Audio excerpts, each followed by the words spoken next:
जय गोपीजनवल्लभा गिरिवरधारी जय।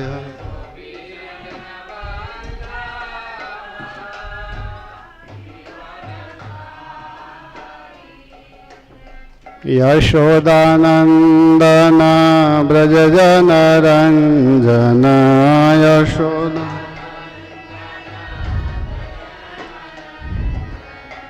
यमुनातीरावनचारी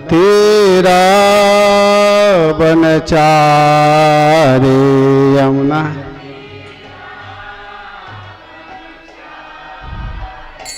जय राधा माधव कुंज विहारी जय।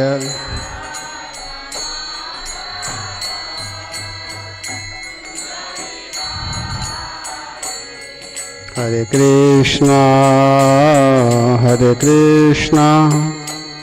कृष्ण कृष्ण हरे हरे हरे राम राम राम हरे हरे हरे।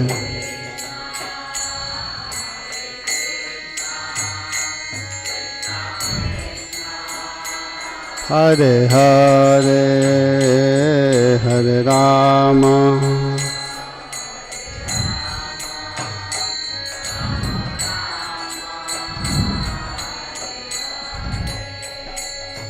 जय राधा माधव राधा माधव राधे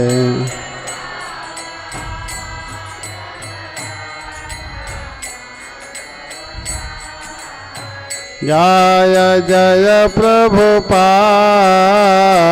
प्रभुपाद प्रभुपाद प्रभुपाद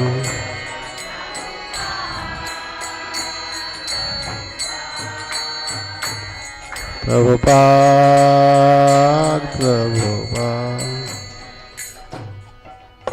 जय राधा माधव भगवान की, जगत गुरु श्रील प्रभुपाद की। हरे कृष्ण।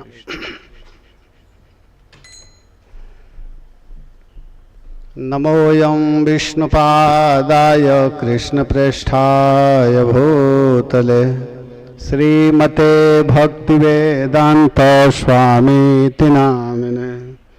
नमस्ते सारस्वती देवे गौरवाणी प्रचारिणे निर्विशेष शून्यवादी पाश्चात्य देशतारिणे।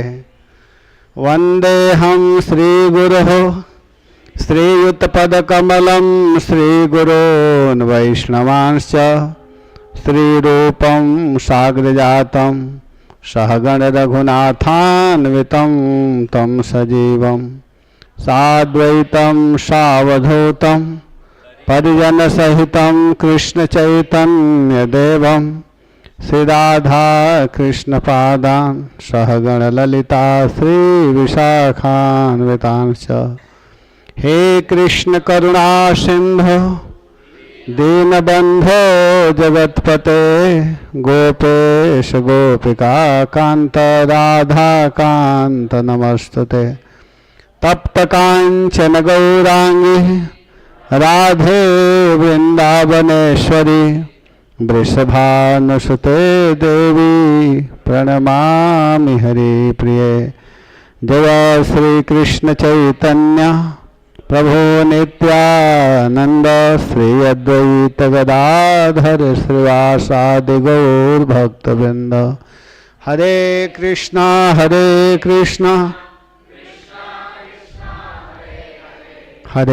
राम राम राम हरे हरे। ओम नमो भगवते वासुदेवाय।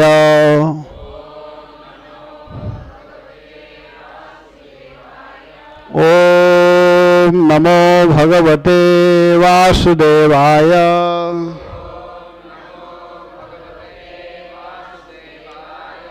ओम ओम नमो भगवते वासुदेवाय।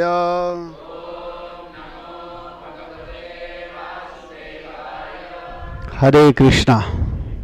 तो आप सभी भक्त भगवान के कथा सुनने के लिए उपस्थित हुए हैं, इसके लिए विशेष धन्यवाद है, क्योंकि आजकल समय निकालना बड़ा मुश्किल है और आप लोग समय निकाल करके आए हैं कथा सुनने के लिए, तो भगवान का विशेष कृपा है जो कि आप लोग कथा सुनने के लिए आए हैं। जिसके ऊपर भगवान की कृपा होती है वही व्यक्ति इस कथा को सुन पाता है। तो कल आप लोग सुन रहे थे कि जो त्रिकुट पर्वत है उसमें 3 प्रकार के शिखर हैं, एक सोना के हैं, एक लोहा के है और एक चांदी का है। कितना अच्छा पहाड़ है कि नहीं? बहुत सुंदर है। और वहाँ पर अनेक प्रकार के वृक्ष लता, जो वहाँ जो समुद्र की उर्मी है वह उस पहाड़ में जब जा कर के टकराती है तो उसमें से सुंदर सुंदर रत्न टूट टूट करके जो गिरते हैं, तो जैसे बालू का कण है वैसे रत्नों का कण बन जाता है। और इतना सुंदर जल दिखाई दे रहा है कि जिन पशुओं को पीने की इच्छा नहीं है वो भी पानी पी रहे हैं। पेट भर गया है लेकिन पीने का मन कर रहा है। निर्मल, किसी प्रकार का उसमें गंदगी नहीं है, क्योंकि देवता लोग गंदगी करते नहीं हैं, इसलिए साफ जल है, निर्मल जल है। और वहाँ पर एक वरुण जी का उद्यान भी है, बगीचा, जिसमें बड़े बड़े देवता लोग, देवताओं की पत्नियाँ आ करके उसमें विहार करती हैं। अच्छा बगीचा देख करके कोई भी घूमना चाहता है, जैसे हम लोग भी जाते हैं कहीं जहाँ अच्छा दिखाई देता है वहाँ पर जा कर के निवास करते हैं, रहते हैं, बहुत अच्छा लगता है। तो इसका वर्णन सुखदेव गोस्वामी कर रहे हैं, इसलिए हम लोगों को भी करना जरूरी है और सुनना भी चाहिए। ये नहीं सोचना चाहिए कि पहाड़ पेड़ की चर्चा क्यों कर रहे हैं, सीधा कथा क्यों नहीं ला रहे हैं। लेकिन सुखदेव गोस्वामी जानते हैं कि इसका वर्णन करने से वर्णन करने वाले को और सुनने वाले को कितना लाभ होने वाला है, कितना फायदा होने वाला है, इसीलिए बड़े आनंद के साथ वर्णन कर रहे हैं। तो हम लोगों को भी आनंद के साथ इसका श्रवण करना चाहिए। त्रिकुट के तराई में भगवत सेवक, भगवान के जो सेवक हैं वरुण जी, उनका उद्यान है, बगीचा है। और उस बगीचा का नाम क्या है कल मैं बताया था, याद है? बताइए। उस बगीचा का नाम है ऋतुमान। ऋतुमान नाम का बगीचा है, बहुत सुंदर बगीचा है।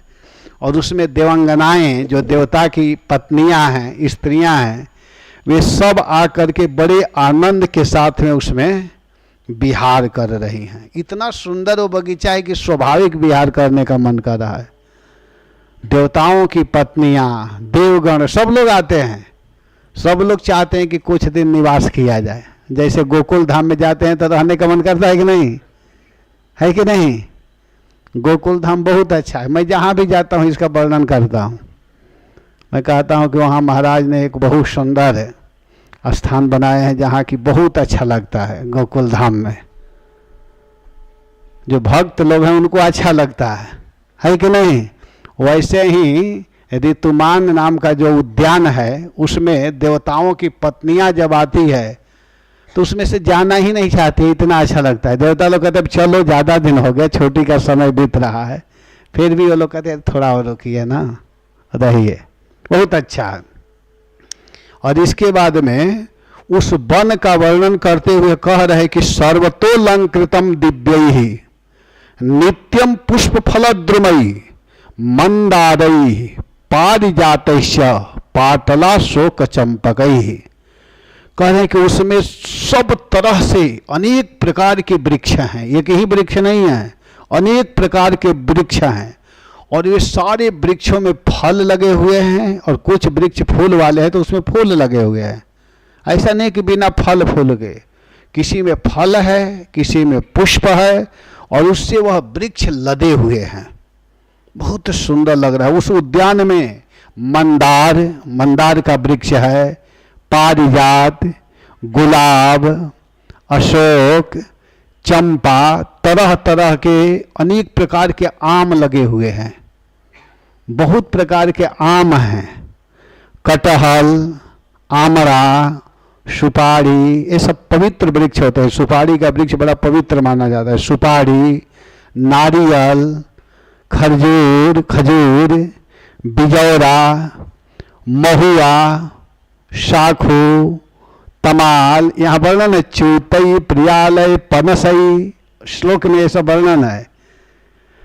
आम्रई, कैरपी, क्रमो कैनाल कैरस्य, खजुरह बीजपूरकई, उसमें खजूर, बिजौरा, महुआ, मधुकई, शाखू, ताड़, तमाल, असन, अर्जुन, रीठा, गूलर, पाकड़, बरगद, पलाश।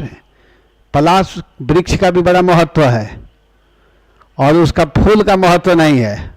उस फूल को भगवान को नहीं चढ़ाया जाता है, ऐसे उसका रंग बनता है लेकिन उस पुष्प को चढ़ाया नहीं जाता है। एक श्लोक आता है कि रूप यौवन विशाल कुल संभवा, विद्याहीन ना शोभन्ते निर्गंधा इव किंसुका। किंसुक कहते हैं पलाश को, कि जैसे पलाश का फूल देखने में बहुत अच्छा लगता है लेकिन उसमें सुगंध नहीं होने के कारण वो भगवान को चढ़ाया नहीं जाता है। इसी प्रकार अच्छे कुल में जन्म हो गया है, खूब विद्या प्राप्त कर लिए हैं, सुंदर रूप है, खूब धन है, लेकिन एक चीज नहीं है। वो क्या नहीं है? भक्ति। तो उसकी शोभा नहीं है। मतलब खूब ज्ञान ही हो और भक्ति नहीं है, खूब धन हो भक्ति न हो तो उसकी शोभा नहीं है। तो इसमें उदाहरण दिया गया है निर्गंधाइव किंसुका। जैसे किंसुक का फूल देखने में बहुत सुंदर लगता है, बहुत अच्छा लगता है, लेकिन उसमें गंध न होने के कारण, सुगंध न होने के कारण वो भगवान को चढ़ाया नहीं जाता है। तो यहाँ करें कि पलाश, किंसुक चंदनई, चंदन, नीम, कचनार, साल, देवदारू, दाख, ईख, केला, जामुन, बेर, रुद्राक्ष, द्राक्षे रुंभा जम्बुही, बदरियाक्ष अभया मलई। हरे, अभय कहते हैं हरे को। अगर हरा कोई व्यक्ति खाए, हरे, बहेरा, आंवला, इसका अगर कोई सेवन करे, हरे को खाने से वह व्यक्ति का रोग ठीक हो जाता है, पेट का सारा गड़बड़ी खत्म होता है। कैंथ, नींबू और गिलोय, गिलोय, कादभी, गिलोय, गिलोय माने भिलावे, भिलावे कहते हैं गिलोय को, गिलोय, गिलोय का भी बड़ा महत्व है। इस प्रकार अनेक प्रकार के वृक्ष वहां पर लहरा रहे थे। कितना सुंदर वह जंगल है कि सब कुछ वहां पर है। उस उद्यान में एक बहुत भारी सरोवर था, बहुत बड़ा सरोवर था वहां पर, और उसमें अनेक प्रकार के कमल खिले हुए थे। उस तालाब में कमल खिले हुए थे, सुनहरे कमल। कुमुदोत्पल्ल कहवारा सतपत्र सुयोजित, मत सटपद निर्घुष्टम शकुंतस्य कलस्वनई, तस्मिन् सरस्सु विपुलम लसत कांचन पंकजम। सुविपुलम, वह जो सरोवर है बहुत बड़ा सरोवर था। उस जंगल में, उस पहाड़ के नीचे एक बहुत सुंदर सरोवर था और उसमें लसत कांच पंकजम, पीत वर्ण के कमल, पीला कमल। कमल भी अनेक प्रकार के होते हैं, नील होते हैं, श्वेत होते हैं, रक्त होते हैं, पीत होते हैं कमल। तो पीत वर्ण का कमल वहां पर खिला हुआ था सरोवर में, और इससे उसका जल भी बहुत सुंदर दिखाई दे रहा था। उसके पंखेड़ू जब टूट टूट करके उसमें पड़ते थे तो और अच्छा लगता था। और उसमें कुमुदित पल्ल कहवार शतपत्र सुयोर्जितम मत सर्टपद निर्घोष्टम शकुंतश्च कलस्वनहि। कह रहे कि और भी विविध जाति के कुमुद, कहवार, शतदल आदि कमलों की अनूठी छटा छिटक रही थी। अनेक प्रकार के पुष्प और भी थे, उसमें अनेक प्रजाति के पुष्प थे और उसमें मतवाले भंवरे गुंजार कर रहे थे। उस कमल के गंध के कारण वहाँ पर भंवरे जो हैं गुनगुन गुनगुन गुनगुन गुनगुन करते हुए वहाँ पर गुंजार कर रहे थे। और वहाँ पर मनोहर पक्षियाँ भी, अनेक प्रकार के पक्षी आकर के कलरव कर रहे थे। हंस, कारंडव, चक्रवाक, सारस दल के दल भरे हुए थे और उसमें पनडुब्बी, बतख, पपीहे कूद रहे थे। और इतना ही नहीं, वहां पर और क्या हो रहा था, तो मत्स्य कश्यप संचार चलह पद्मरजह पय। मछली और कछुए के चलने से कमल के फूल हिल जा रहे थे। उसमें कमल खिले हुए थे तो उसमें मछलियां जब चल रही थी और कछुए, कच्छप, तो उनके चलने से क्या होता था कि कमल, जो अनेक प्रकार के कमल का नाम सुने थे, वो सब फूले हुए थे, उसमें फूल निकला हुआ था और उन सब को चलने से उसका जो डंठल है वह हिल जाता था। तो हिलने के कारण उसमें का जो पराग है, ऊपर का जो पराग, वह झड़ करके जल में गिर जाता था। उससे क्या होता था कि वह सुंदर भी जल दिखाई देता था और सुगंधित हो जा रहा था। मछलियों के चलने से, कछुए के चलने से पुष्पों का जो पराग है वह उस जल में गिरता था और इससे वह जल अत्यधिक सुंदर, मान लीजिए नील कमल का कुछ पराग गिर गया है, कुछ पीत कमल का, कुछ श्वेत कमल का, कुछ रक्त कमल का, तो उसमें गिरने के कारण वह जल और सुंदर लग रहा है, अत्यधिक सुंदर, और उसमें सुगंध भी आ रहे हैं। कुंदय करबका शोकई श्रीशय कुटजेंगुदही कुब्जकई स्वर्ण युतिभि नाग पुन्नाग जातिभि। कुंद, कुर्बक, अशोक, शीरस, वन मालिका, लिशोड़ा, हर श्रृंगार, स्वर्ण जूही, नाग, पुन्नाग जाति के मल्लिका, सतपत्र, माधवी और मोगरा आदि सुंदर सुंदर पुष्प वृक्ष और तट के दूसरे वृक्षों से भी जो प्रत्येक ऋतु में हरे भरे रहते हैं, वह सरोवर को शोभायमान कर रहा था। कुछ उस तट पर और भी वृक्ष लगे हुए थे, तो इससे वह सरोवर अत्यधिक शोभायमान हो रहा था, अत्यधिक सुंदर लग रहा था, बहुत सुंदर लग रहा था। इधर क्या हुआ कि तत्रई कदा देरी, तो यहाँ तक सुखदेव गोस्वामी जितने उपकरण है उसका वर्णन किए हैं, जितने वृक्ष आदि पुष्प आदि हैं उन सब का वर्णन किए, फलों का नाम गिनाए, क्योंकि इससे जंगल की शोभा होती है। जंगल में अगर वृक्ष न हो, नदी में अगर पानी न हो तो उसकी शोभा नहीं है। शरीर में अगर प्राण न हो तो उसका शोभा है। जिय बिन देह नदी बिन बारी, सीता जी बोल रही हैं। कब बोल रही हैं? ये प्रसंग कब का है मालूम है? जब वनवास हो गया है, भगवान राम को वन जाने के लिए कह दिया गया है और भगवान राम वन जाने के लिए तैयार हैं। उसी समय सीता जी को पता चला तो सीता जी आकर के भगवान के चरण को पकड़ लेती है और रोने लगती है, कहती है, हे स्वामी, आपके बिना मैं नहीं रह सकती हूँ। तो भगवान दो, पिताजी ने मुझे 14 वर्ष के लिए वनवास दिया है, आप यहाँ रहो, आप राजकुमारी हो, कभी घर से बाहर नहीं निकली हो, तुम कैसे रहोगी? भगवान समझा रहे हैं। तो सीता जी कहती है कि नहीं नहीं, आपके बिना मैं रह नहीं सकती हूँ। भगवान कहते हैं कि जंगल में अनेक प्रकार के हिंसक जंतु रहते हैं, तुम डर जाओगी, तुम मत जाओ, यहीं रहो, वनवास तो मेरे लिए हुआ है ना। तो सीता जी कहती है कि जहाँ आप हैं वहीं मैं रह सकती हूँ, इसी सब बोलने में सीता जी कहती हैं कि जिय बिन देह नदी बिन उबारी, तैसे हो नाथ पुरुष बिन नारी, तैसे हो नाथ पुरुष बिन नारी। जिय बिन देह नदी बिन बारी।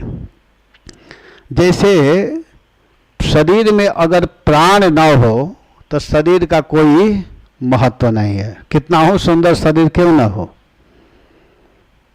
लोग कहते हैं कि हम भगवान को नहीं मानते हैं, लेकिन हम लोग कहते हैं कि मानना ही पड़ेगा। आप मानोगे क्यों नहीं, मानना तो पड़ेगा। सुखदेव गोस्वामी ने मनवाया है, तस्माद् भारत सर्वात्मा भगवान ईश्वरो हरि, श्रोतव्य कीर्तितव्य च स्मर्तव्यम चक्षता भयम। भगवान कह रहे हैं, सुखदेव जी कह रहे हैं कि भगवान जो हैं सर्वात्मा, सर्वात्मा का मतलब ही होता है सर्वप्रिय, सबके प्रिय भगवान है। तो कोई जो नास्तिक लोग कहते हैं वो हम नहीं मानते हैं, हमारे प्रिय नहीं है, लेकिन उनको भी मानना पड़ेगा। कोई कहता है कि हमारे तो प्रिय पिता है, माता है, पत्नी है, बेटा है, लेकिन कब तक प्रिय है, जब तक उसके भीतर आत्मा है। आत्मा है तो शरीर प्रिय है, पुत्र प्रिय है, स्त्री प्रिय है, लड़की प्रिय है, लड़का प्रिय है। लेकिन जिस दिन उस शरीर से आत्मा निकल जाता है तो कितना हो सुंदर पत्नी क्यों न हो, पुत्र क्यों न हो, उसको व्यक्ति रखता नहीं है। उस समय कहना चाहिए कि अरे रखो ना, क्या हो गया, बक्सा में बंद करके रखो, लेकिन उसको जल्दी फेंकने लगते हैं। इसका मतलब कि शरीर प्रिय नहीं है। शरीर की प्रियता कब तक है, जब तक उसमें जीवात्मा आत्मा है। तो इसीलिए देह बिन जिय बिन देह, जब तक आत्मा नहीं है तब तक देह का कोई महत्व नहीं है। उसी तरह नदी बिन बारी, नदी में पानी है तब उसकी शोभा है, और पानी नहीं रहने पर नदी अच्छी नहीं लगती है। वैसे ही स्त्रियों की शोभा कब है, जब शादी हुआ है जिस माताओं का, तो पति रहते हैं तो अच्छी लगती हैं, और पति के बिना सुना जीवन हो जाता है। इसी प्रकार जंगल की शोभा क्या है, वृक्ष, पुष्प, लता। अगर हरा भरा जंगल न रहे, कोई कोई पहाड़ दिखाई देते हैं जिस पर वृक्ष नहीं रहता, तो कहते हैं अच्छा नहीं लगता है, देखने में ही अच्छा वो पहाड़ नहीं लगता है। तो इस पर्वत की शोभा किसके कारण है, यहाँ पर अनेक प्रकार के वृक्ष है। तो यहाँ तक सुखदेव गोस्वामी सारे उपकरणों का वर्णन करने लगे।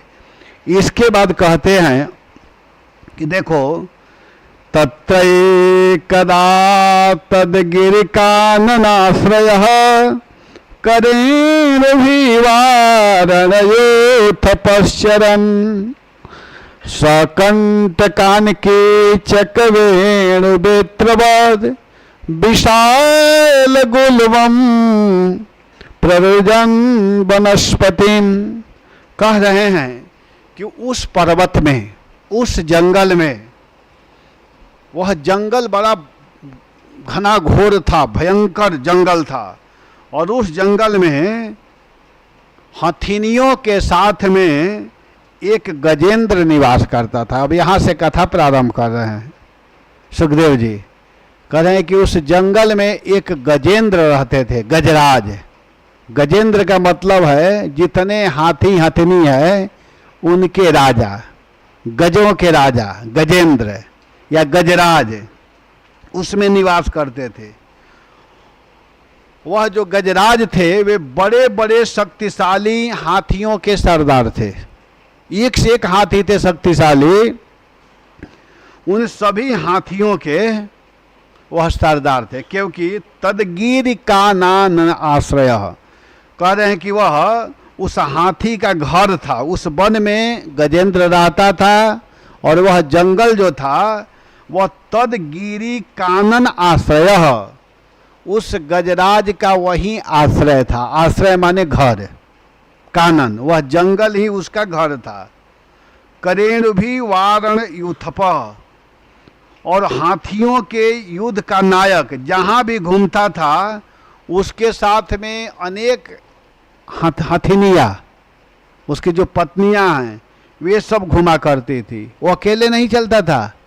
हाथी आदि जो हैं वो अकेले नहीं चलते हैं। शेर अकेले रहना चाहता है, लेकिन हाथी जो हैं समूह में रहना चाहते हैं। कुछ लोगों का आदत होता है समूह में रहने का, और कुछ लोगों का आदत है अकेले रहने का। किसी किसी का अभ्यास हो जाता है अकेले रहने का, तो दो चार हो जाते हैं तो डिस्टर्ब होता है, और किसी किसी को अकेले रख दीजिए तो रात भर सो ही नहीं पाएगा, उसको साथ चाहिए, संग चाहिए। तो हाथी जो होते हैं वह समूह में रहते हैं, तो उसके साथ में अनेक समूह थे। करेणु भी वार यूथप, हाथियों के नायक, बड़े बड़े हाथियों में सर्वश्रेष्ठ था, और उसके साथ हाथिनियाँ भी रहती थी। और बड़े बड़े कांट वाले कीचक बांस आदि को भी, उस जंगल में जो कटीले बांस आदि थे उसको वह रौंदता हुआ, अपने बल के सामने उन वृक्षों को कुछ भी नहीं समझता था, रौंदता हुआ वह बड़े बड़े वनस्पतियों को भी तोड़ देता था। देखिए, जिसका जरूरत नहीं है तोड़ना, लेकिन बल के कारण, अत्यधिक बल होने के कारण वो अपने सूंडों से उसको ऐसे ऐसे करके लपेट करके तोड़ देता था।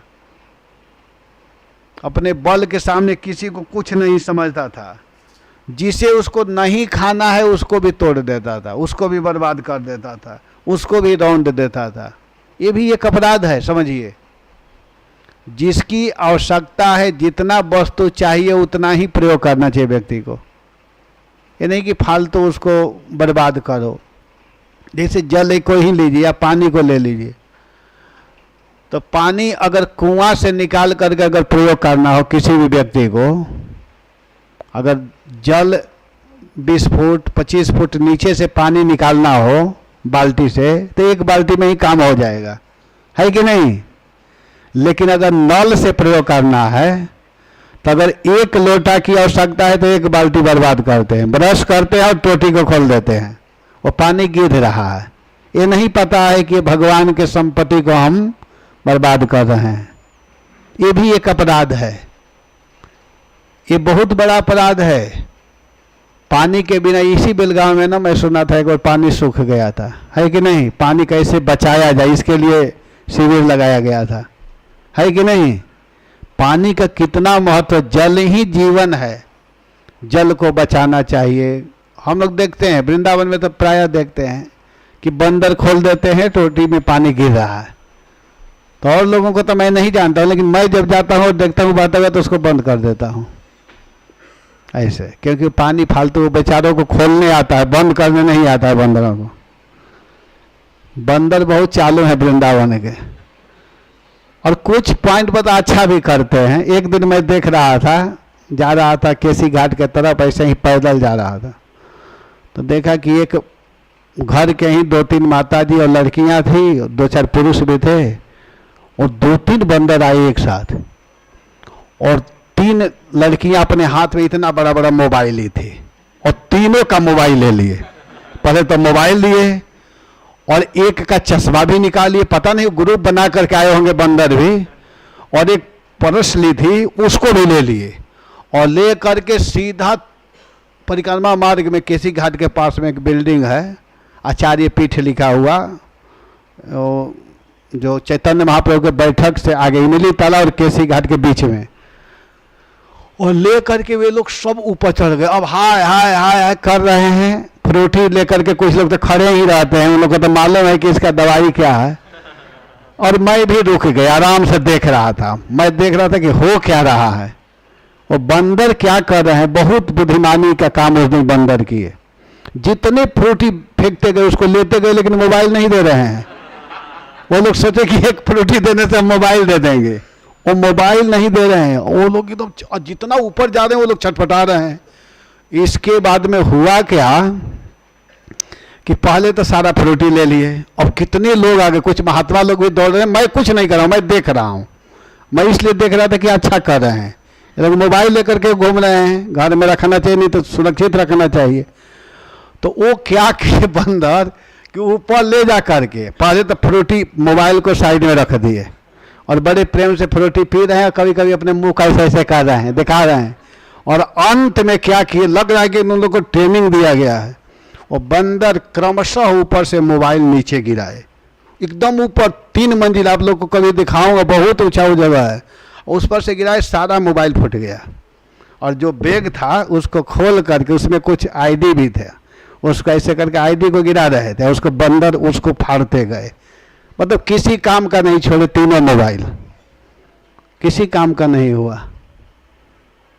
तो इस प्रकार वृंदावन के जो बंदर हैं, इस कथा को मैं किस बात पर कहने लगा ये समझ में नहीं आ रहा है। मच्छा तो हाँ, जितना आवश्यकता है उसी का प्रयोग करना चाहिए। बंदर जो है खोल देते हैं लेकिन बंद नहीं करते हैं टोटी को। तो कोई भी वस्तु, देखिए इस हाथी के ऊपर बहुत बड़ा अपराध लग रहा है। जो गजेंद्र जो पकड़ में आएगा तो उसके पूर्व में भी देखना चाहिए क्या क्या कर रहा है। जिन वृक्षों को तोड़ने की आवश्यकता नहीं है उन वृक्षों को भी तोड़ रहा है, जिसको खाना नहीं उसको भी तोड़ ममोड़ रहा है। जैसे हम लोग को जितना जल की आवश्यकता है उतना ही जल प्रयोग करना चाहिए, ज़्यादा पानी नहीं बहवाना चाहिए, ज़्यादा पंखा नहीं चलाना चाहिए, ज़्यादा बिजली नहीं जलाना चाहिए। ये सब भगवान की संपत्ति है। ये जो कुछ हम लोग देख रहे हैं ना, ये सब भगवान का संपत्ति है। और इसका महत्व तो समझ में आ जाता है जब नहीं रहता। बिजली अगर ना हो, पानी ना हो, प्रकाश ना हो, तो उस समय समझ में आता है कि कितना इसका महत्व है। तो वह करता क्या था कि बड़े बड़े बांसों को तोड़ता हुआ वनस्पतियों को तोड़ मरोड़ देता था। प्ररुजन वनस्पति, उन वनस्पतियों को तोड़ता था। जिसे उसे नहीं खाना है उसे भी रौंद डालता था, उसको भी कुचल देता था। और इस प्रकार वह जंगल में घूम रहा था। सकंटकान कीचकवेणु बेत्रवद विशाल गुलमम प्ररुजन वनस्पतिन।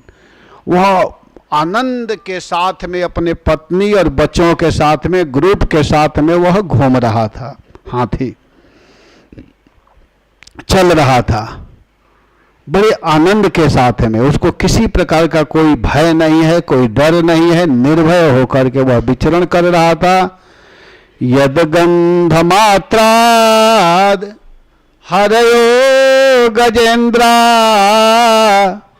व्याघ्रादयो व्याल मृगा सखंगः महोदगः चापि भयाद्रवन्ति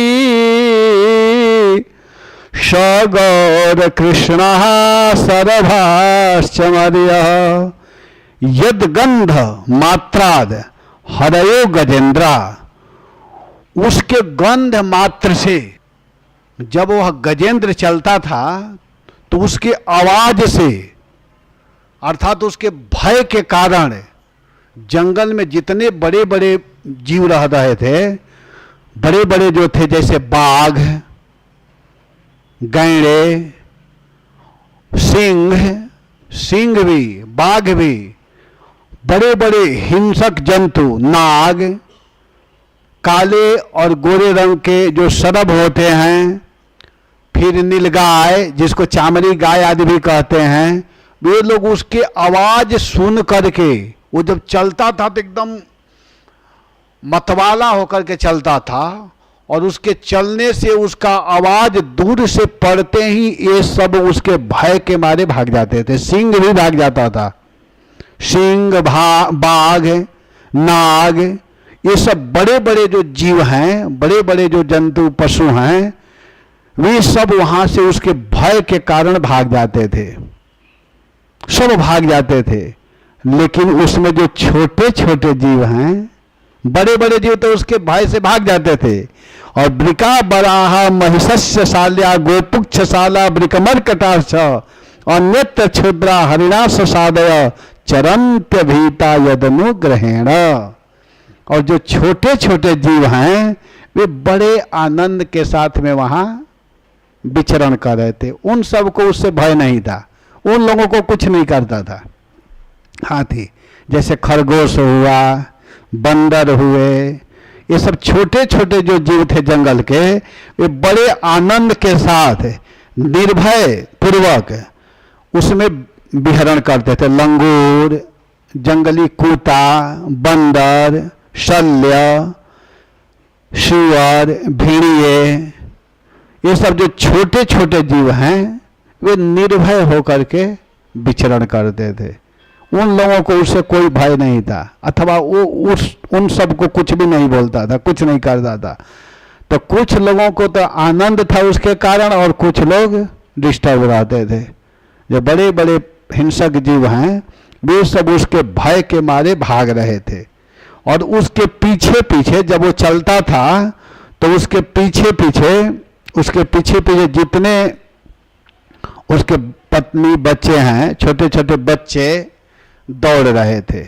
वो सरदार था ना, तो तेज चलता था, और जब तेज चलता था तो उसके बच्चे आदि हैं, पत्नियां, हथिनियां, वे सब पीछे पीछे दौड़ रहे थे। बड़े बड़े हाथी और हथिनियां भी उसको घेर करके चल रहे थे। बड़े बड़े हाथी वे थे जो कि बहुत बलवान थे, वे सब चल रहे थे। गजेंद्र के भय से कुछ जीव भाग रहे थे और कुछ बड़े आनंद से विचरण कर रहे थे। आज भी देखा जाता है कि कुछ लोग बदमाशों से भी खुश होते हैं। कुछ लोग चाहते हैं कि ऐसा ही सरकार बने, उन लोगों के लिए अच्छा रहता है, और जो अच्छे लोग हैं वो डिस्टर्ब होते हैं। तो इसी तरह यहाँ पर कुछ लोगों को तो अच्छा लग रहा था और कुछ लोग भाग रहे थे। अब बेचारा चलते चलते चलते चलते तेजी में चल रहा था, तो सघर्म तपतः करिभी करेणुगी भी।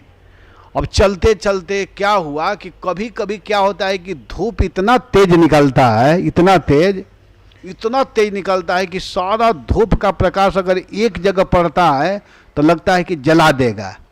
कभी कभी अगर वह धूप तेजी से शीशा पर पड़ता है तो उसमें से आग उत्पन्न हो जाता है। या जंगल में भी अगर सारे सूर्य का प्रकाश एक जगह होता है तो किसी पत्थर पर पड़ने के कारण उस पत्थर से चिंगारियां निकलती है, आग, और वहाँ आग निकल करके जंगल को जलाने लगता है। तो इसी प्रकार उस जंगल में वो चल ही रहा था। तो चलते चलते सघर्म तपतः करिभी करेणुभी वृतो मदच्युत कलई भदन नो दुर्तः। वो जब चल रहा था तो उसी समय क्या हुआ कि उसके चलने से एकाएक इतनी जोर से धूप उसके ऊपर पड़ा कि वह व्याकुल हो गया। धूप के कारण शरीर तो गर्म हो ही गया, और धूप के कारण उसको बहुत जोर से प्यास लगी। इतना जोर से प्यास लगा कि प्यास उसको सताने लगी। बहुत जोर से प्यास लगा धूप के कारण। उस गजराज को प्यास लगा, उसके बच्चों को भी प्यास लगा, पत्नियों को भी प्यास लगी। तो सभी लोग प्यास के कारण छटपटाने लगे। और हुआ क्या कि उसी समय हवा बह रहा था, तो वायु बहने के कारण जो कमल थे, कमल उस सरोवर पर जो कमल खिले हुए थे, तो उस कमल का जो सुगंध है जल से युक्त हवा उसके नाक तक पहुंचा। तो उसको समझ में आया कि पानी इस तरफ है। दूर से ही उसको जल का आभास होने लगा कि जल इधर है। तो दूर से ही कमल के प्रयाग से सुवासित वायु के गंध को सूंघ करके वह गजराज, वह हाथी सरोवर की ओर चल दिया, जिसकी शीतलता और सुगंध लेकर के वायु आ रही थी। वो चल दिया। गिरी गरिमणा परितः प्रकंपयन निषेव्यमाणो अलिकुलई मदासनई। उसके चलने से जंगल में जितने लता पता था उसको रौंदता हुआ चल ही रहा था। अभी आप लोग सुने, और तेजी में जा रहा है। उधर से सुगंध आने के कारण उसको पता चल रहा है कि जल इस तरफ है, और उसके पीछे पीछे भंवरे भी चल रहे थे। और चलते चलते वह उस सरोवर के तट पर पहुंच गया। सरो नीलम पंकजरेण रोषितम। उस सरोवर के निकट वह पहुंचा। कहाँ पहुंचा? तो सरोवर के पास। जिघ्नन विदूरन मदबिह वलेक्षणम वृतः स्वयेथेन त्रिसार्दितेन तद सरोवराभ्य समगाम दधृतम।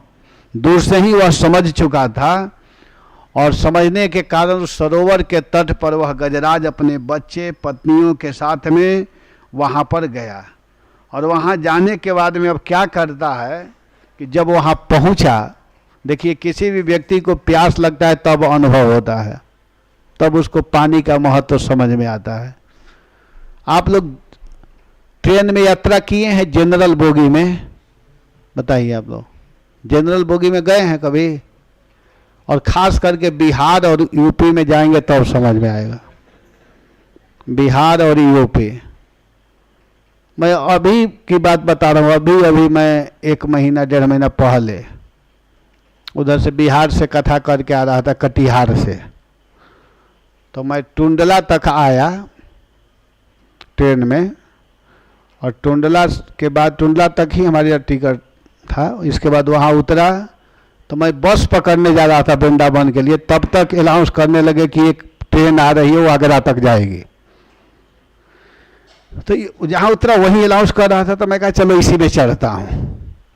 तो टिकट तो था नहीं मेरा, लेकिन मैं कहा कि चढ़ता हूँ, टीटी आएगा तो मैं पैसा दूंगा, कोई दिक्कत नहीं। लेकिन मैं एसी में चढ़ा न स्लीपर में। मेरे मन में आया कि जनरल में चढ़ता हूँ। मन में आ गया एकाएक। और पहले तो सारा भरा हुआ था, लेकिन स्टेशन पर जब ही गाड़ी रुकी ना, तो लोग इतने तेजी से भागे, दौड़े। तो वो लोग उतर करके दौड़े तो जगह मिला, मैं घुस गया उसमें, ट्रेन में घुस गया। और घुसने के बाद वो क्यों भाग रहे थे? पानी लेने के लिए। स्टेशन पर जो पानी रहता है ना पीने वाला, बोतल ले लेकर के दौड़े और पानी को भर रहे हैं। और पानी भर करके ला रहे हैं, ला करके किसी का बच्चा है, वो लोग अहमदाबाद जा रहे थे जनरल में, समझिए जनरल बोगी में। और पानी उसका मैं वीडियो भी 1-2 मिनट का बनाया था, पता नहीं हट गया होगा। तो उसमें, और इसके बाद जब ये लोग आए तो इतना भीड़ हुआ, इतना लगे चापने। मैं कहा कि मैं कहाँ घुस गया, भीतर गया और बाहर निकल भी नहीं पा रहा था। अब पसीना खूब हो रहा है। ऊपर जो ऊपर का सीट है उस पर इतने लोग 8-8 लोग बैठे हुए थे, जिसमें कि 3 लोगों को बैठने का जगह है। 8 लोग नीचे खड़ा। मैं कहा कि मैं कहाँ फंसा, लेकिन अब तो घुस चुका था। मैं कहा जो भी होगा अब तो भगवान का नाम लेकर इसी में रहूँगा। वो गाड़ी चली तो सीधा वहाँ से चलकर आगरा ही रुकी। आगरा फिर मैं उतर गया तुरंत। तो मैं इस उदाहरण को इसलिए दे रहा हूँ कि पानी देखते ही, जल को जब वे लोग देखे तो इतने तेजी से भागे पानी लेने के लिए, और उस पानी को भर करके लाए और ला करके बेचारे उस पानी को पी रहे हैं। और बच्चों को, छोटे छोटे बच्चे, स्त्रियां भी थी उसमें, उधर से बिहार से आ रहे थे, सब जा रहे थे अहमदाबाद, नौकरी करने वाले सब बेचारे थे। तो ऐसे करके वे लोग घुसे।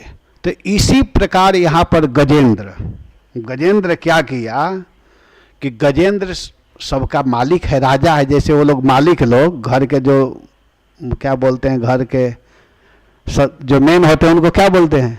मुखिया। हाँ, जो उसमें मुखिया था वो बेचारा बाहर निकला और निकल करके पानी लाकर अपनी पत्नी को भी पिला रहा है, बच्चों को भी पिला रहा है। इसी तरह गजेंद्र जब जल को देखा तो जल को देख करके उस जल में कूदा, सरोवर में प्रवेश किया। जल में बिगह्य तस्मीन अमृतांबु निर्मलम् पलरे वासितम् पपौ निकामं निज पुष्करोद्घितम् आत्मानमद्भीष्णपयद् गतः क्लमः। वह गजेंद्र क्या किया कि गजेंद्र उस सरोवर के जल में प्रवेश किया, और वह जल निर्मल था।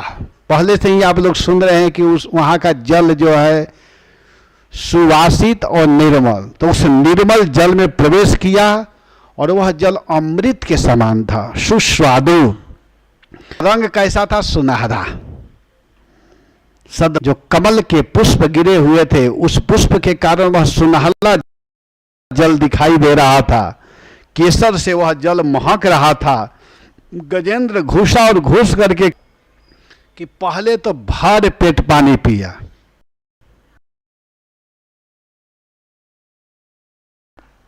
पहले खूब पानी पिया। गजेंद्र द्वीप उसको बोलते हैं। द्वीप क्यों बोलते हैं? द्वीप हाथी को क्यों कहते हैं मालूम है? वो 2 बार पीता है। एक बार पहले सूंड में लिया, सूंड में बहुत ज़्यादा पानी आता है, उसमें पहले भरा और फिर उस सूंड में से फिर यहाँ पर जगह होता है उसमें डालना चालू किया। तो उसको 2 बार पीते हैं, द्वीप हैं, इसलिए उसको द्वीप कहते हैं। तो बड़े आनंद के साथ में सूंड से उठा करके जल को पिया। पहले तो पानी पिया भर पेट, और पानी पीने के बाद में उसी जल को सूंड के द्वारा ही अपने शरीर के कारण, आप लोगों को नहीं अनुभव होगा, हम लोग देखे हैं और कभी कभी किए भी हैं।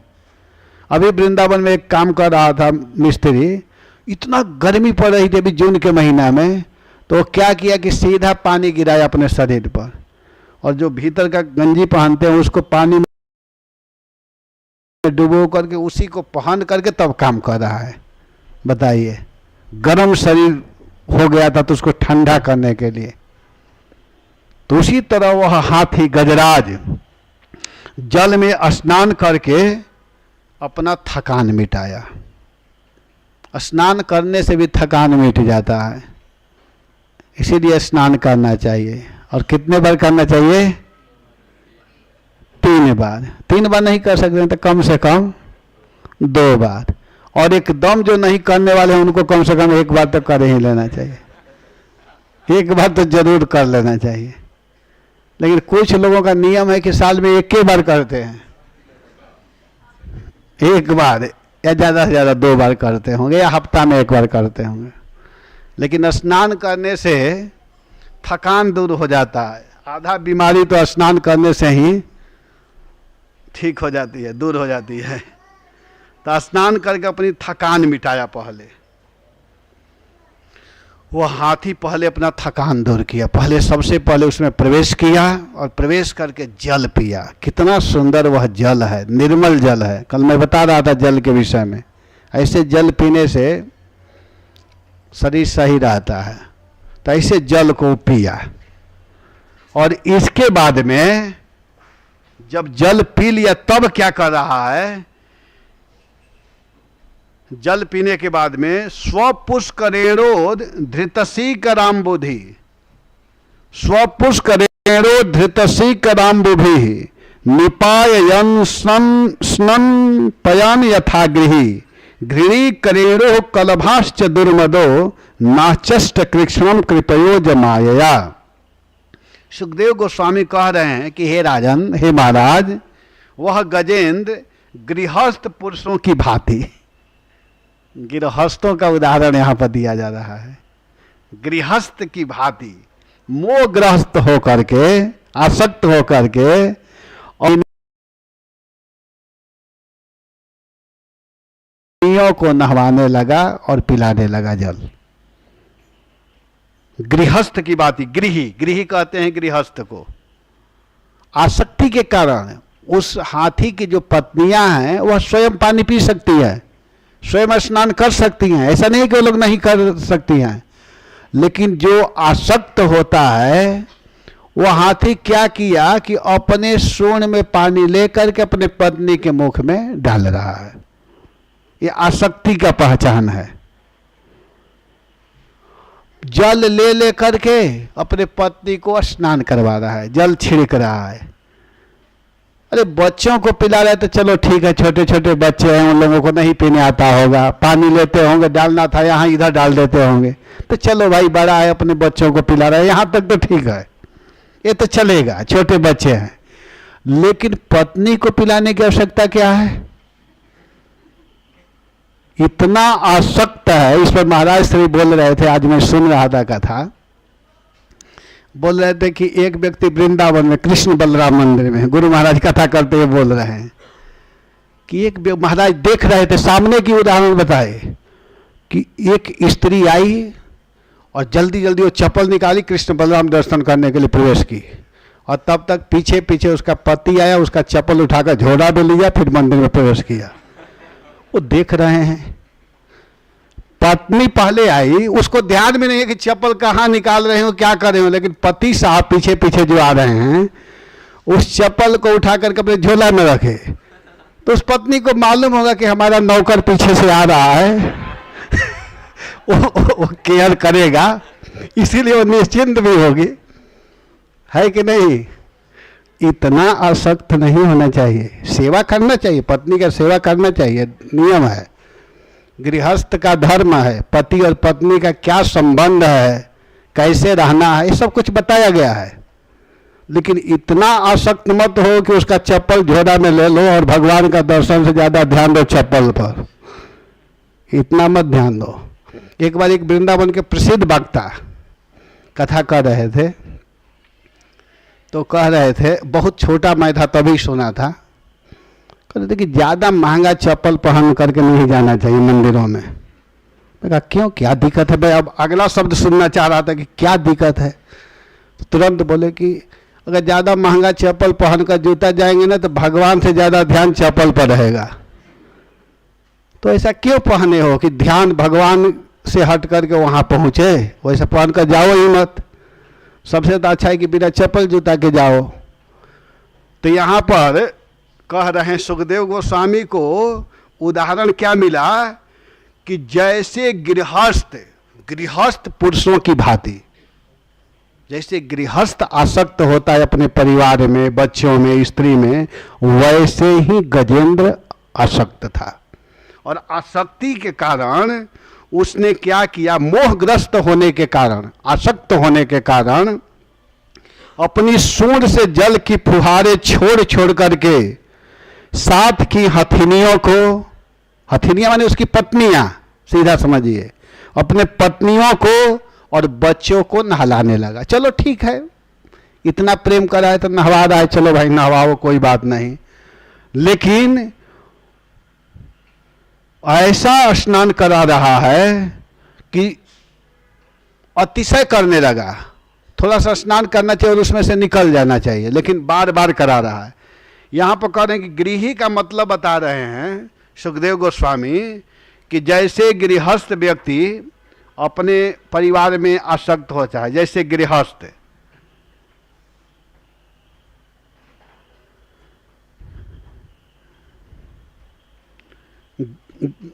जो गृहिणी होती है, घर को घर नहीं कहा गया है शास्त्र में।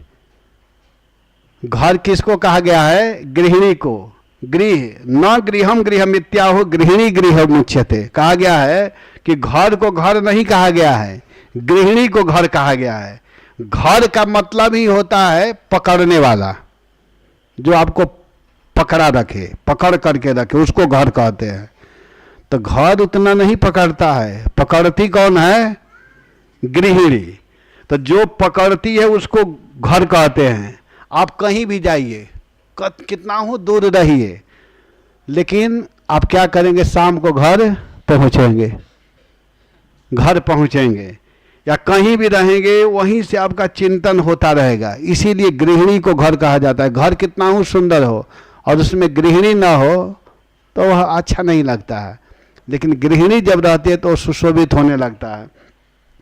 तो यहाँ पर वह अपने गृहिणी में इतना आसक्त था कि आसक्ति के कारण वह बार बार जल ले करके जल पिला रहा है, स्नान कर, और इतना ही नहीं, अब क्या करने लगा कि जल क्रीड़ा करने लगा जल में जा करके।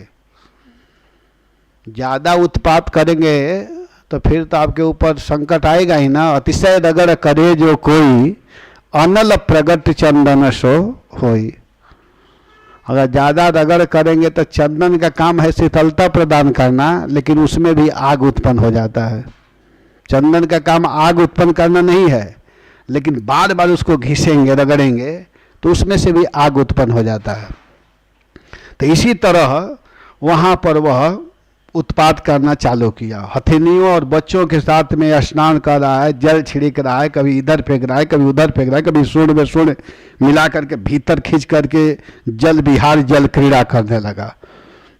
माया से वह इतना मोहित हो गया कि यहाँ पर सुखदेव गोस्वामी महाराज कहते हैं कि नाचष्ट कृष्णम कृपयोज माया, भगवान के माया से मोहित हुआ गजेंद्र उन्मत्त हो रहा था। भगवान के माया से, भगवान की माया, माया के कारण वह इतना उन्मत्त हो गया कि बेचारे को इस बात का पता ही नहीं चला कि इसके सिर के ऊपर काल मंडरा रहा है। वो नहीं समझ पाया कि इसके ऊपर काल मंडरा रहे हैं, बिल्कुल नहीं समझ पाया। और नहीं समझने के कारण अब हुआ क्या कि अगर उतना ही पी करके निकल गया होता तो उसको कुछ नहीं होता, पानी पिया होता और चुपचाप चला गया होता तो कुछ नहीं होता। लेकिन इतना उत्पात चालू किया कि उसी समय सुखदेव जी कह रहे हैं कि हे राजन, हे महाराज, हे परीक्षित, तम तत्र कश्चि नृपदैव चोदितो ग्राहो बलियां चरणे रुषाग्रहीत यद्रीक्षयैवं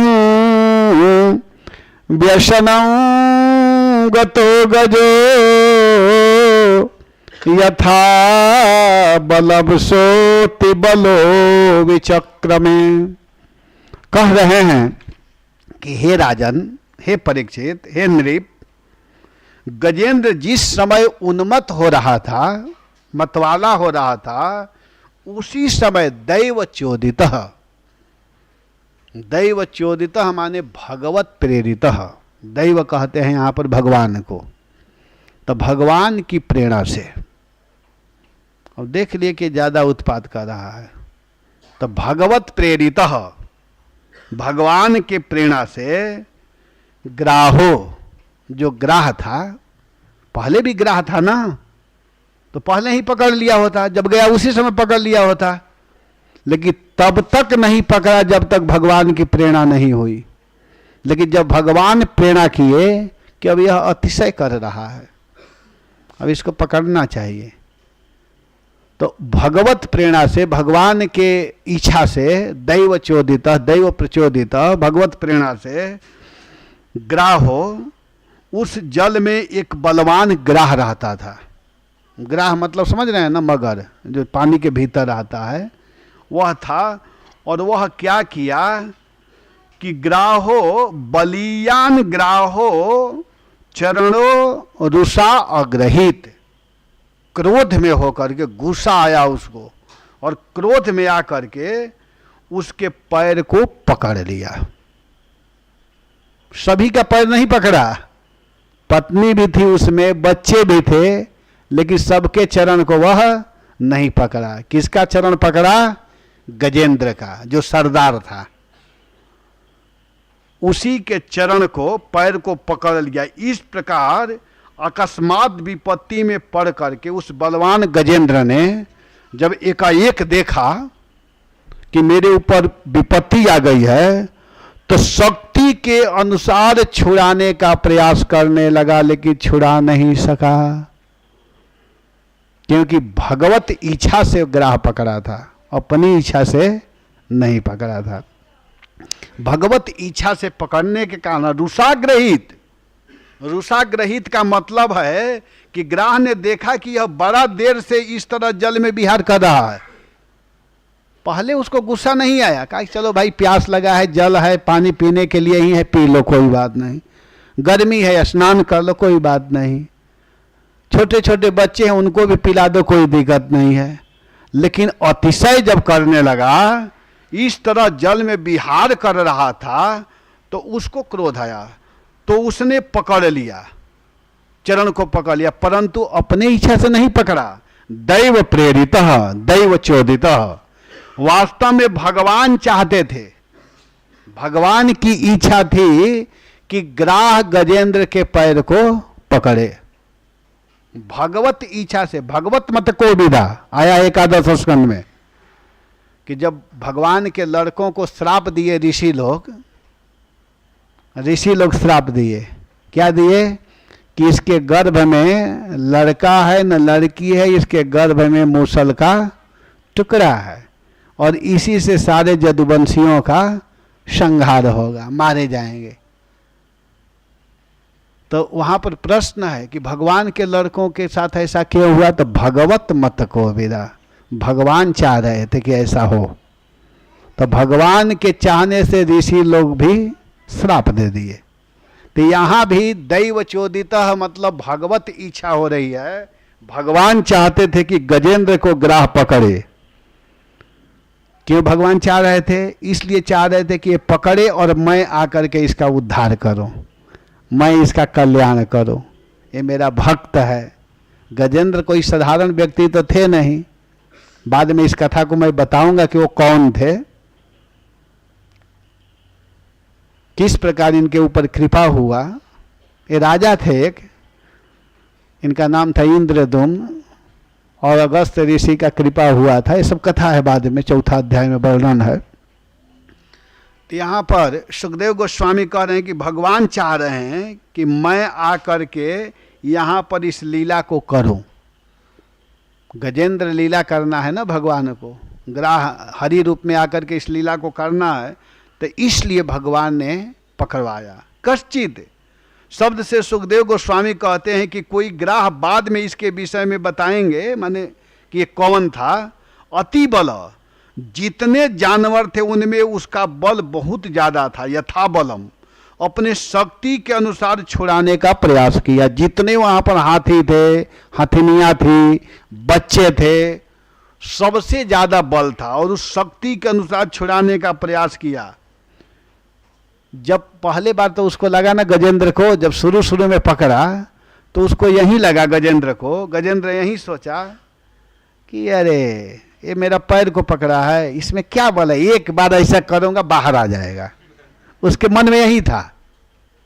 जब पकड़ रहा था ना तो हंस रहा था गजेंद्र, अच्छा पकड़ ले, क्या करेगा तो, छोटा सा जीव है, एक बार मैं ऐसे खींचूंगा ना तो ऐसे बालू में बाहर गिरोगे ना कि फिर भीतर जा भी नहीं पाओगे।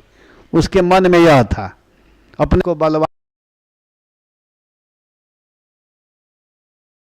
बनाना चाहेंगे वही बलवान हो सकता है, जिसे सुग्रीव और बाली।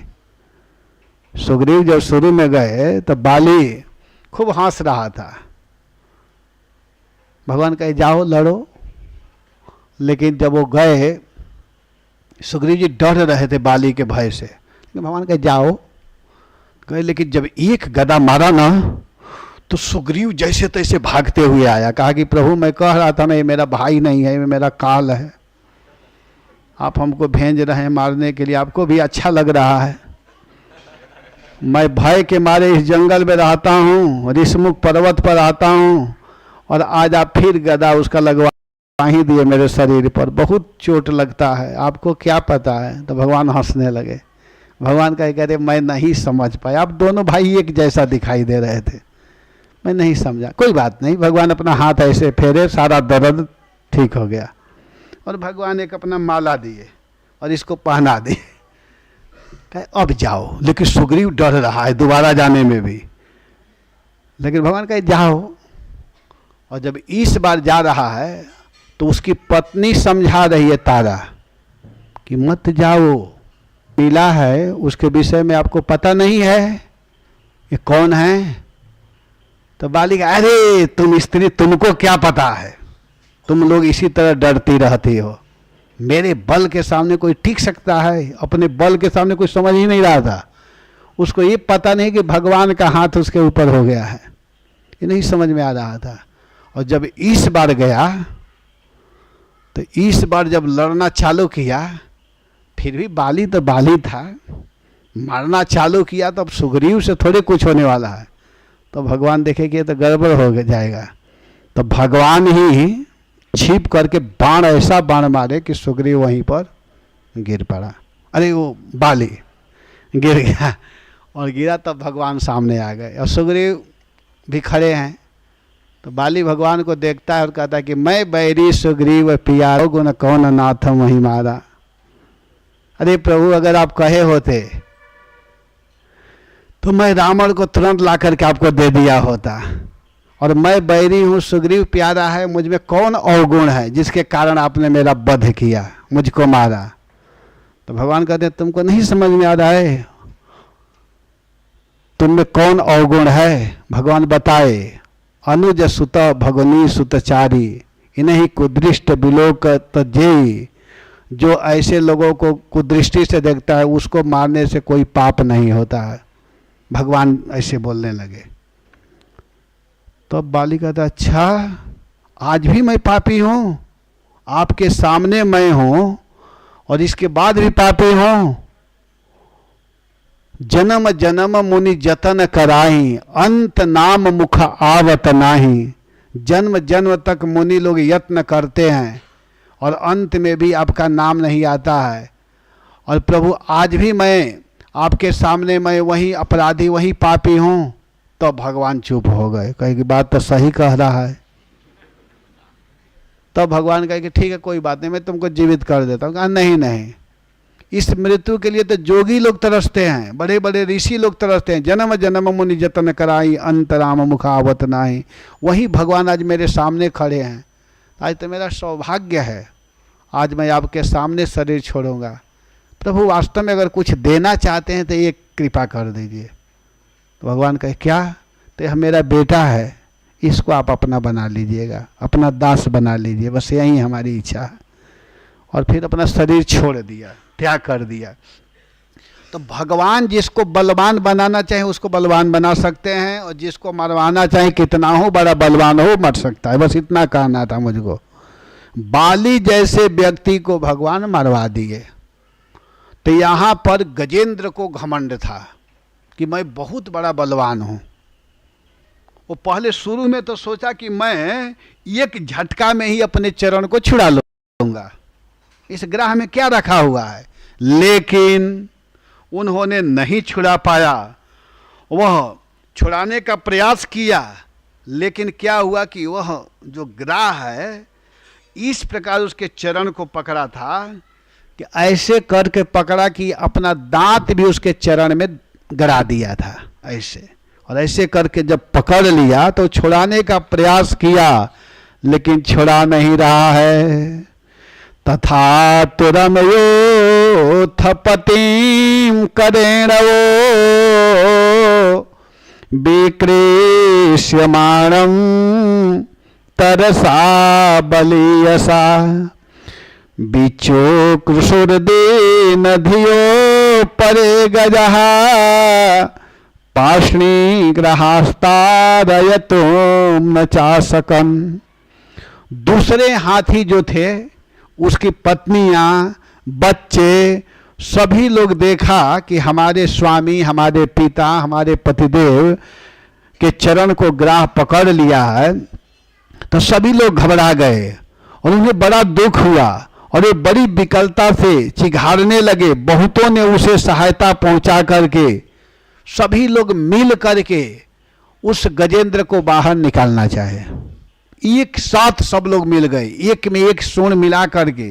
जैसे मुख्य जो गजेंद्र है वह उसके तो पैर को पकड़े ही थे, उसके सूंड में वैसा ही बलवान हाथी अपना सूंड लगाया। फिर उसमें दूसरा, तीसरा, ऐसे करके सब खींचने लगे। सब खींचना चाह रहे थे, बाहर करना चाह रहे थे, लेकिन कोई भी बाहर नहीं कर पाया। तथा तुरम उन्होंने आह कहा। जब अपना दांत गड़ाया ग्राह तो गजेंद्र का आह।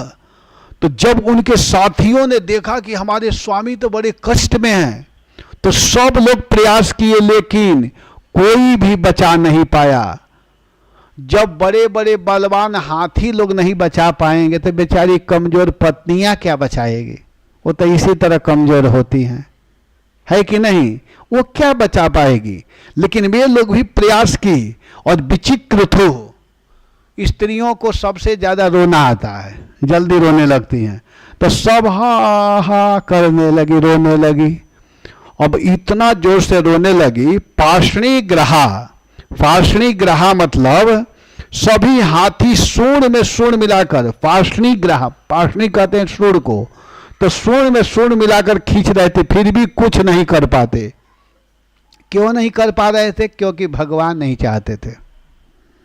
भगवान चाह रहे थे कि इसके पैर पकड़ा जाए, तो कुछ नहीं कर पाए। वही गजराज जब चलता था, उस गजराज के बात को अभी आप लोग सुन रहे थे कथा को, कि जब वह चलता था तो उसके भय से शेर बाघ, बड़े बड़े जीव भाग जाते थे, हजारों शेर आदि भाग जाते थे, लेकिन एक ग्राह के फंदे में पड़कर वे सभी हथिनियों के साथ जल के भीतर चले जा रहे थे। सभी खींचते थे, खींच खींच करके थक गए, लेकिन कुछ नहीं कर पाए। बेचारी कुछ नहीं कर पाई, हथिनिया भी, हथिनी तट पर रो रही थी। इस प्रकार गजेंद्र और ग्राह में युद्ध चलने लगा। विशाल गजेंद्र भी था और गजराज भी। उस समय देवता लोग आकाश में आकर के देखने लगे। जब जोर से आवाज हुआ तो देवता लोग भी आ गए और देवता लोग आकाश में आकर के देख रहे हैं। अद्भुत युद्ध हो रहा था, वो कोई साधारण युद्ध नहीं चल रहा था, अद्भुत युद्ध हो रहा है। नियुद्ध तोरेव मिमेन्द्र क्रयो विकर्ष तोरंतो बहिस्मिथ क्षमा सहस्रम व्यगमन महीपते सप्राण यो चित्र ममन सतामरा। वह युद्ध 1-2 दिन तक नहीं चला, 1000 बरस तक चलता रहा। 1000 बरस तक युद्ध चला। लेकिन युद्ध चलता रहा, भोजन खाने को नहीं मिल रहा है, कुछ भी नहीं मिल रहा है, लेकिन भगवान की कृपा से गजेंद्र मरा नहीं, जीवित था। जिलाने में भी भगवान का ही हाथ है, भगवान उसको जीवित रखे हैं। लेकिन हो क्या रहा था कि युद्ध होने के कारण गजेंद्र का बल कम हो रहा था, कम होता जा रहा था, और ग्राह का बढ़ रहा था। तो ग्राह का बढ़ नहीं रहा था। यहाँ पर आचार्य लोग अपने टीका में लिखे हैं कि ग्राह का जो बल था ज्यों का त्यों था, कम नहीं हुआ। जितना बल पहले था उतना ही सेम बना रहा, लेकिन गजेंद्र का बल कम हो गया, क्योंकि गजेंद्र बाहर का जीव है और ग्राह तो पानी में रहता है। तो पानी में होने के कारण उसका बल ज्यों का त्यों बना हुआ था। और इधर क्या हुआ कि देखिए, जिसके लिए बेचारा इतना प्रयास किया था, पत्नी के लिए, बच्चों के लिए, भाइयों के लिए, रिश्तेदारों के लिए, कितना धन कमाता था, कितना प्रयास किया था, वे सब लोग देखे कि अब तो ये मरने वाला है, तो इसके चक्कर में पड़ने से क्या फायदा है, इससे अच्छा है कि अब यहाँ से चलना चाहिए। संसार में कोई किसी का साथ नहीं देता है, भ्रम है कि हमको ये साथ देंगे, वो साथ देंगे। कोई साथ देने वाले हैं तो भगवान हैं, और भगवान के प्रेरणा से भगवान के भक्त यही साथ दे सकते। भक्त जो होते हैं वो सांसारिक व्यक्ति से अलग होते हैं, ध्यान देना चाहिए। भक्त जो होते हैं भगवान के भजन करने से भगवान का ही स्वभाव धीरे धीरे भक्तों में भी आने लगता है। तो भक्त जो होते हैं वो हेल्प करते हैं, सहायता करते हैं, लेकिन जो सांसारिक व्यक्ति हैं वे लोग तो केवल स्वार्थवश प्रेम करते हैं। भक्त लोग स्वार्थ नहीं करते हैं, निस्वार्थ। भक्तों का प्रेम निस्वार्थ होता है। भक्त की महिमा गाए हैं कि संत हृदय नवनीत समाना, संत का हृदय नवनीत के समान होता है। कहा कवि पर कहीं न जाना। पहले तो उदाहरण दिए कि संत का हृदय नवनीत के समान होता है, लेकिन फिर कहे कि कहे लेकिन सही उदाहरण नहीं दे पाए। क्यों? कि निज परिताप द्रवही नवनीता, पर दुख द्रवही संत सुपुनीता। नवनीत जो है वह स्वयं जब ताप होता है तो वह पिघलने लगता है, लेकिन संत अपने दुख से दुखी नहीं होते हैं, दूसरे के दुख से दुखी होते हैं। ये संत की विशेषता है।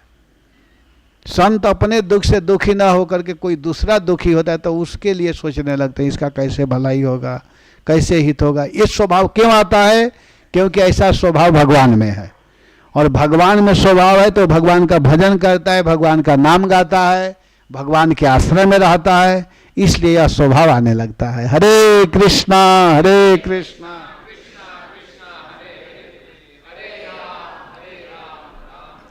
तो यहाँ पर वर्णन करते हुए सुखदेव गोस्वामी महाराज कह रहे हैं कि ततो, यहाँ पर वर्णन करते हुए कह रहे हैं कि कभी कभी गजेंद्र उसको खींचता था और कभी कभी ग्राह उसको खींचता। इस प्रकार युद्ध को देख करके अमन सतामरा, जिनसे मृत्यु दूर रहती है, वे अमर लोग भी आश्चर्य में पड़ गए, अर्थात देवता लोग भी आश्चर्य में पड़ गए।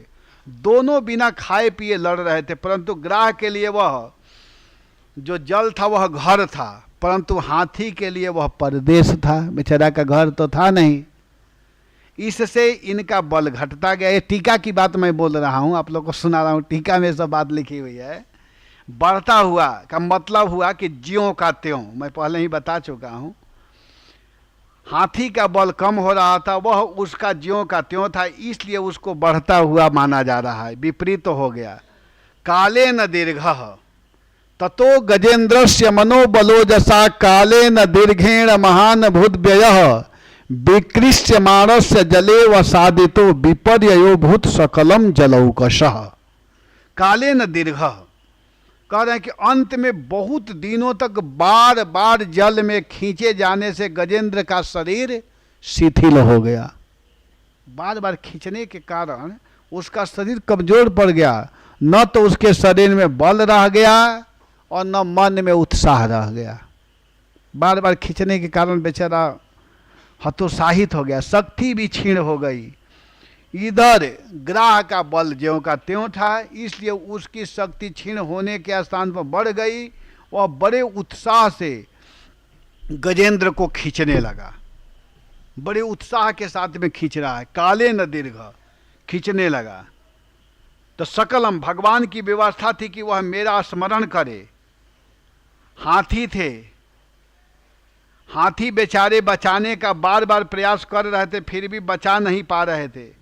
तो यहाँ पर देही जो हाथी शरीर में था वह गजेंद्र, और क्या किया कि आत्म विमोक्षणे अपारयन, अपने हित के लिए, अपने कल्याण के लिए, इथम गजेंद्र सयदाप संकटम, अपने को भयंकर संकट में देख करके, विपत्ति में देख करके, प्राणस्य देही विवशो यदृक्षया अपारयन आत्म विमोक्षणे चिरम दध्याविमाम्बूदिमथाभ्य पद्यतः इथम गजेंद्र सयदाप संकट। इस प्रकार जब गजेंद्र ने संकट में अपने को देखा, अपने को विपत्ति में देखा, तो वह क्या किया कि आत्म विमोक्षणे अपारयन, अपने को आत्म संकट में देख करके उसकी बुद्धि जो है सीधे भगवान का ध्यान करने लगी। और यही वास्तविक स्थिति है, यही असली स्थिति होना चाहिए।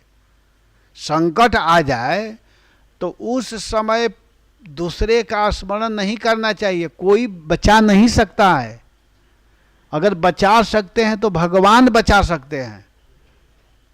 संकट आता है तो हम लोग कहते हैं हाय माय हाय बाप, लगते हैं चिल्लाने, लेकिन वो बेचारे क्या करेंगे, नहीं बचा सकते, आकर के और रोएंगे, आपको भी दुखी करेंगे।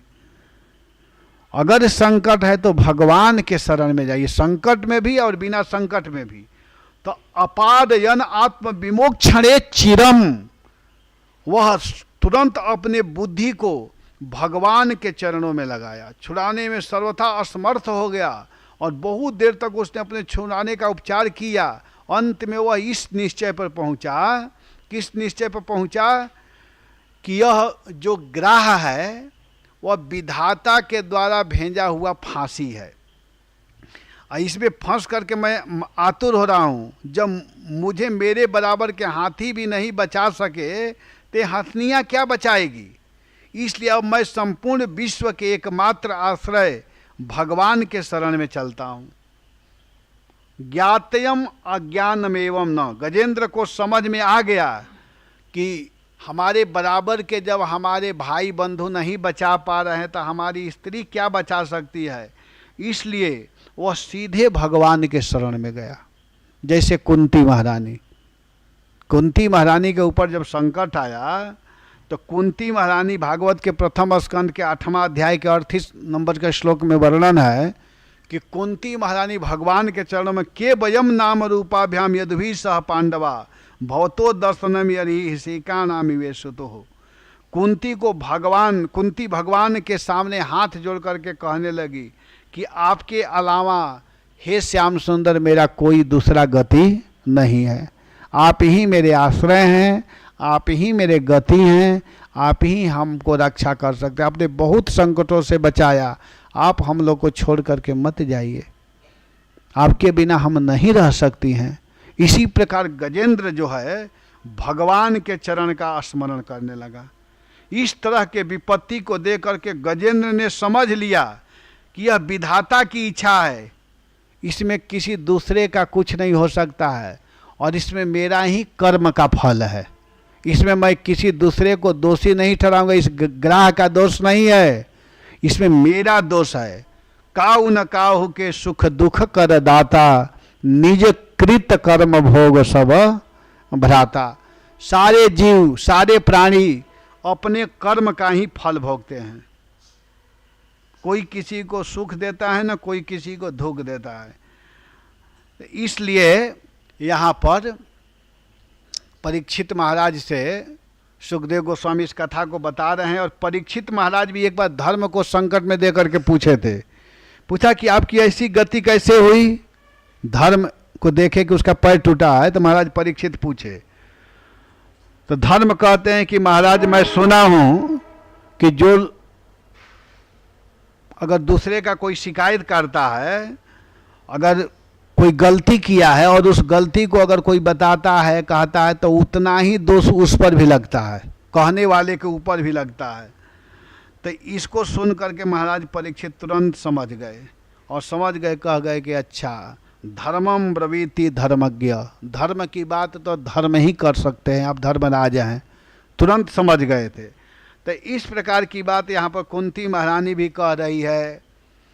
गजेंद्र सीधे भगवान के शरण में गए और भगवान के शरण में जा कर के सीधा कहते हैं कि हे प्रभु, ग्राहेण पासेन विधातुरावृतो अप्यहम च तम यामि परम परायणम। भगवान के शरण को स्वीकार करना, ब्रह्मा आदि के भी जो आश्रय हैं, ब्रह्मा जी के भी जो आश्रय हैं भगवान, उसी भगवान के चरण को मुझे स्वीकार करना चाहिए, अर्थात तो वहीं भगवान हमारी रक्षा कर सकते हैं। जब संकट में था तो उस समय देवता लोग आए हुए थे आकाश में, गजेंद्र देवताओं को भी बुला सकता था और सच पूछे तो देवता लोग भी इतना तो काम कर ही सकते थे, ग्राह से तो छुड़ा ही सकते थे। लेकिन अब गजेंद्र की स्थिति ऐसे हो गई, ये बड़ा महत्वपूर्ण बात यहाँ पर है, गजेंद्र अपने हाथी शरीर को मुक्त करना नहीं चाह रहा था कि बस ग्राह के मुख से निकल जाऊं और हाथी शरीर में रहूं।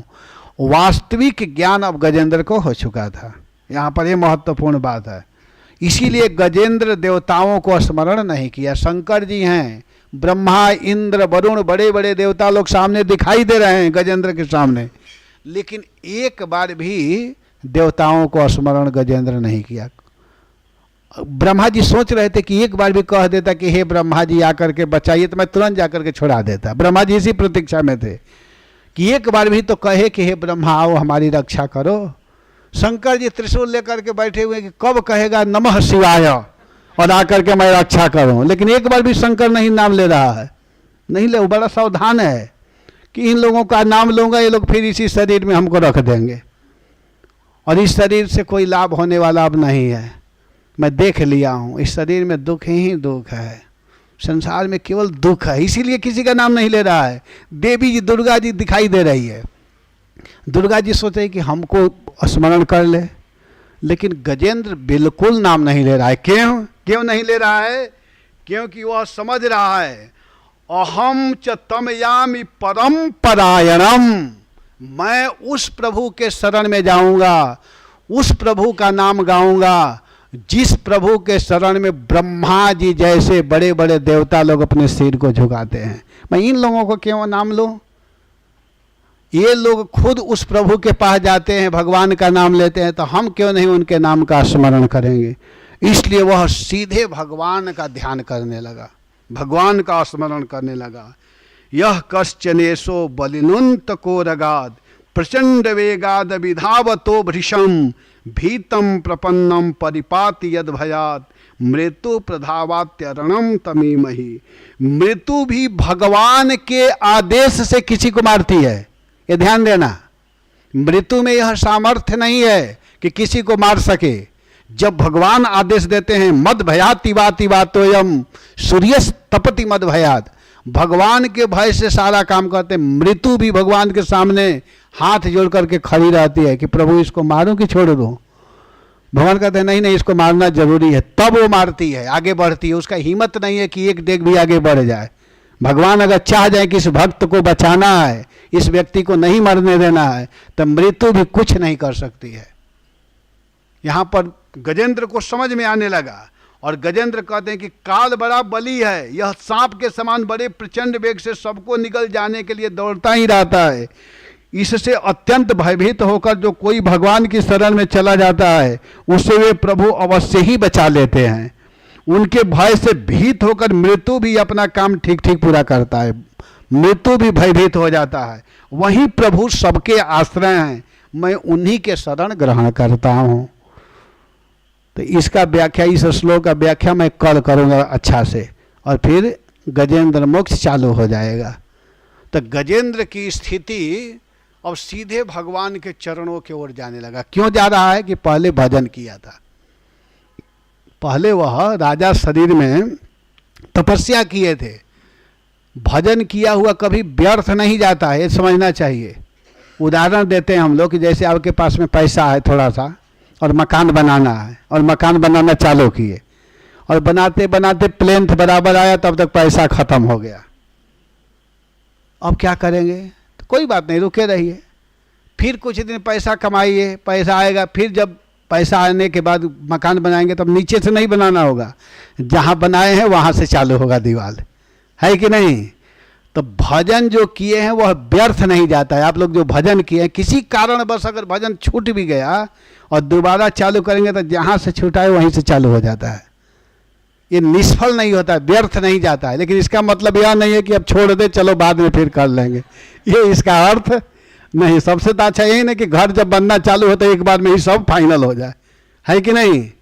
रोक रोक करके बनाना उतना अच्छा नहीं है। अब लाचारी में भले बनाते हैं वो ठीक है, तो हम लोग भी भजन जो करते हैं लगातार करना चाहिए। तो गजेंद्र की स्थिति ऐसी हुई है कि उनका मन सीधे गोविंद में लग चुका है। अब आगे भगवान का स्तुति करेंगे, इसको हम लोग कल सुनेंगे। हरे कृष्णा। बहुत सुंदर प्रसंग है, इस पर मैं 7 दिन कथा किया हूँ। इसको मैं संक्षेप कर रहा हूँ, काट छांट करके जैसे तैसे पूरा कर रहा हूँ। हरे कृष्ण।